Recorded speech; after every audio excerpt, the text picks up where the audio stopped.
সমস্যাকে কোনো সমস্যাই মনে করা যাবে না, তার কারণ সমস্যা কোনো সমস্যাই নয়। আর যদি সমস্যা না থাকে সেটাই সবচেয়ে বড় সমস্যা। কিন্তু এখন সমস্যা আছে, অতএব কোনো সমস্যাই নেই। তার কারণ হলো সমস্যার মাধ্যমে সমস্যাকে সমস্যার মধ্যে ফেলে দিতে হবে। অনেক সমস্যার ভিড়ে একটি সমস্যা হলো নানামুখী সমস্যা। কিন্তু কোনো রকম সমস্যা যদি সমস্যাই করতে না পারে তাহলে কোনো সমস্যাই সমস্যা নয়। আবার যদি সমস্যা এসে সমস্যাকে আবার সমস্যা করে দেয় তাহলে এটা আরও একটি সমস্যা। সমস্যা নিয়ে কোনো রকম কোনো সমস্যা মনে করবেন না। সকল সমস্যাই কোনো সমস্যাই নয়, আবার কোনো সমস্যাই নয়, এটি সবচেয়ে বড় সমস্যা। কিছুর মূলে সমস্যা, সমস্যা থেকেই সমস্যা, সমস্যার ভিড়েই সমস্যা। সমস্যাকে সমস্যার মাধ্যমে সমস্যাকে সমস্যা করে দিতে হবে। অতএব কোনো রকম সমস্যা নিয়ে আর কোনো সমস্যা নেই।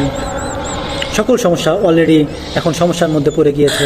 আপাতত সমস্যাকে সমস্যা করে দিয়ে আমি নিজে একটি সমস্যা হয়ে গেছি, আর কোনো সমস্যা নেই।